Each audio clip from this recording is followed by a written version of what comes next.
नमस्कार मित्रों, हमारे साथ होने वाली अलग अलग तकलीफ़ों को हम ब्रॉडली 4 हिस्सों में डिवाइड कर सकते हैं।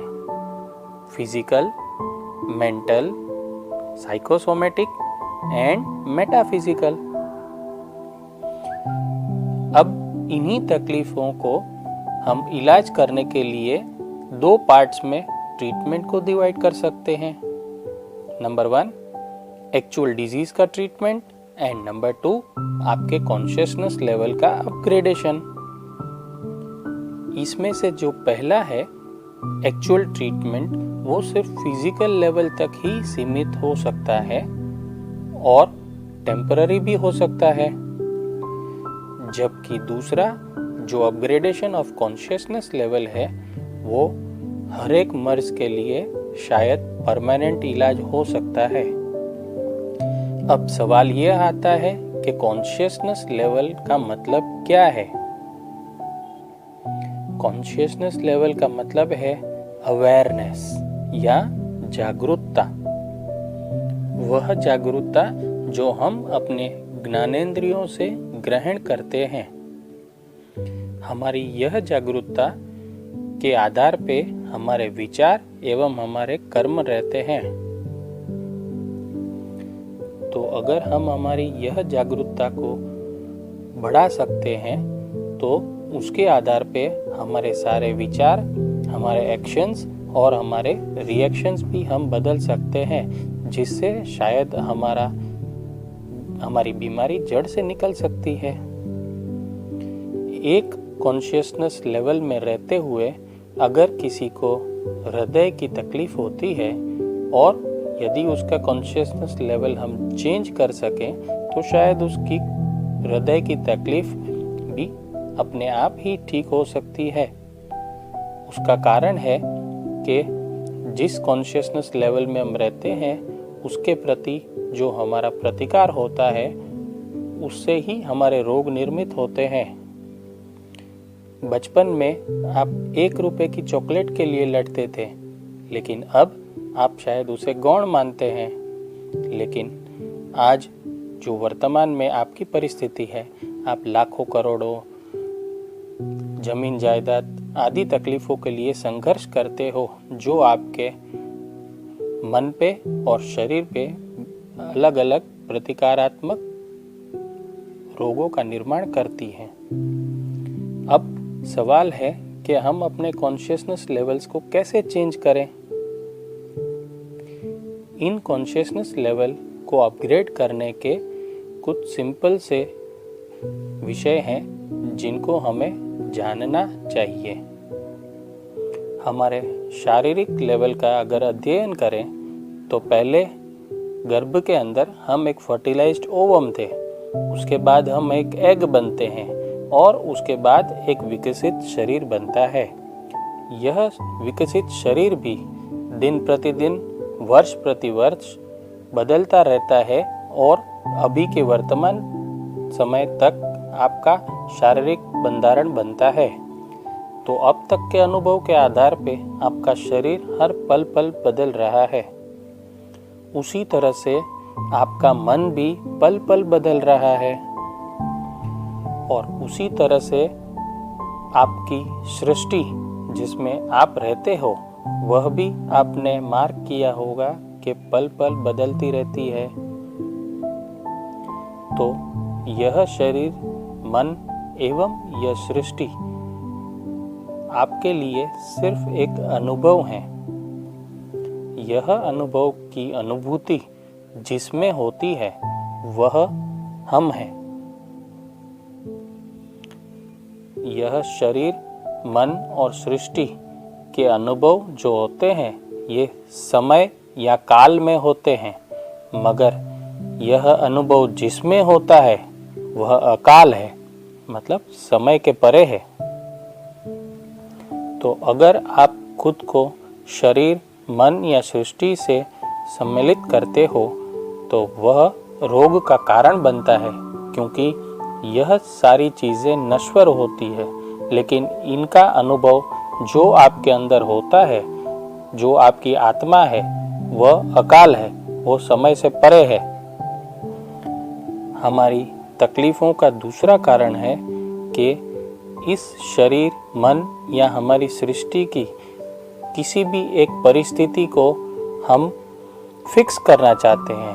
हम सोचते हैं कि यह चीज़ हमारे साथ परमानेंट बनी रहे, लेकिन यह पॉसिबल नहीं है, क्योंकि ये तीनों अनुभव जो होते हैं ये समय के अंदर में है और ये एक प्रोसेस है।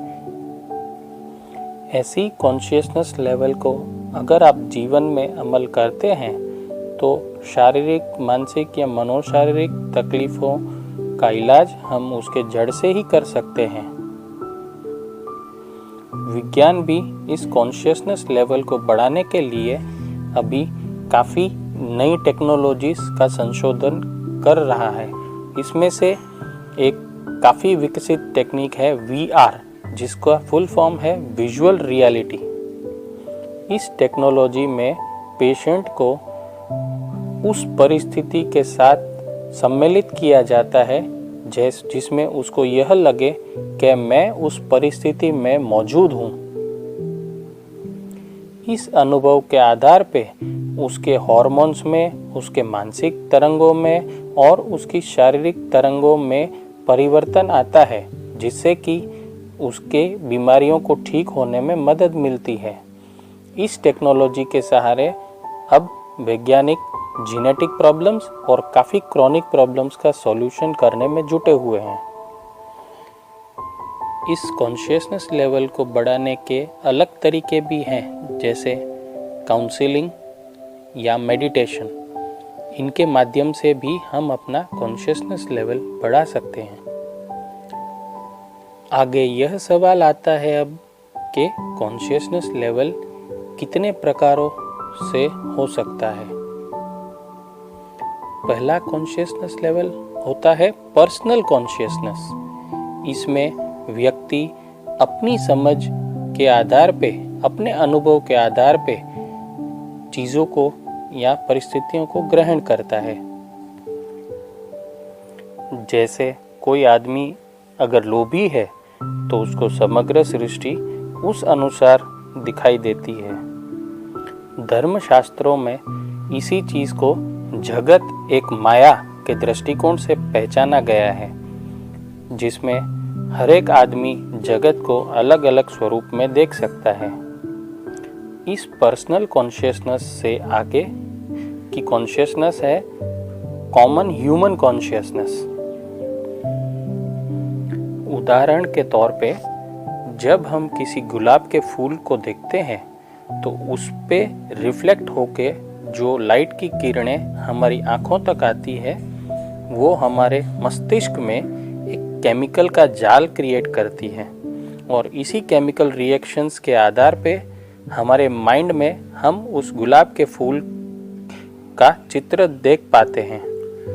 यह केमिकल रिएक्शंस जो मुझे आते हैं वही केमिकल रिएक्शंस आपको आते हैं, उसी तरह हर एक मनुष्य को आते हैं। यह एक common consciousness of human beings है, जिससे हम सब उस गुलाब के फूल को अनुभव कर सकते हैं। लेकिन यही गुलाब का फूल शायद अन्य जीवों के लिए वैसा ही अनुभव न उत्पन्न कर सके। इसी तरह से जो हम सूर्य, सितारे, ब्रह्मांड का अनुभव करते हैं वो हर एक जीव के लिए अलग अलग होता है। सोशियलिटी, मॉरलिटी, फिलॉसफी, विज्ञान, ये इसी ह्यूमन कॉन्शियसनेस के अलग अलग पहलू हैं जिसको हम सब मिलकर अनुभव कर सकते हैं। जिस तरह से मनुष्य की कॉन्शियसनेस लेवल होती है उसी तरह से हर जीव, हर जीवाणु और पेड़ पौधों की भी अपनी अपनी कॉन्शियसनेस लेवल्स होती हैं। उनकी यह कॉन्शियसनेस लेवल उनके उन अनुभवों पर आधारित होती है जो वो अपने सेंसेस से ग्रहण करते हैं। जैसे लाल रंग, ह्यूमन कॉन्शियसनेस के आधार पे हम सब लोग लाल रंग का अनुभव कर सकते हैं, लेकिन क्या एक चमगादड़ के दृष्टिकोण से लाल रंग का अस्तित्व है? नहीं, वह सिर्फ अपनी अल्ट्रासोनिक वेव्स के आधार पे ये जजमेंट लेता है। तो हमारा लाल रंग का कॉन्शियसनेस चमगादड़ का लाल रंग का कॉन्शियसनेस कभी नहीं बन सकता है। यह हमारा तीसरा कॉन्शियसनेस लेवल का लेयर है, जिसमें हम अपने पर्सनल ही नहीं, सिर्फ ह्यूमन ही नहीं, परंतु हर एक जीव का कॉन्शियसनेस लेवल भी अनुभव कर सकते हैं। अब इन सब के परे एक चौथा कॉन्शियसनेस लेवल होता है, जो इन सब से अलग होता है, लेकिन यह वह कॉन्शियसनेस लेवल है जो डिवाइड होता है इन कॉन्शियसनेस लेवल में। इन सब खंडित कॉन्शियसनेस लेवल से ऊपर का कॉन्शियसनेस लेवल वो अखंड कॉन्शियसनेस लेवल है जो पूरे ब्रह्मांड को सम्मिलित है।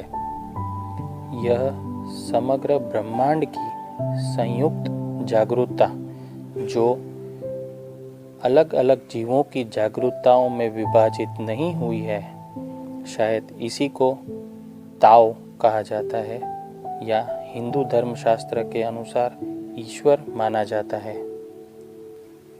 तो मित्रों, जैसे हम अपनी पर्सनल कॉन्शियसनेस लेवल की यात्रा शुरू करते हुए इस ऐश्वर्य अखंड कॉन्शियसनेस लेवल की यात्रा करते हैं, तो हमारे में यही ईश्वर का गुण प्रवृत्त होता जाता है और कुदरत की चमत्कारिक शक्तियों का लाभ हमें मिलने लगता है।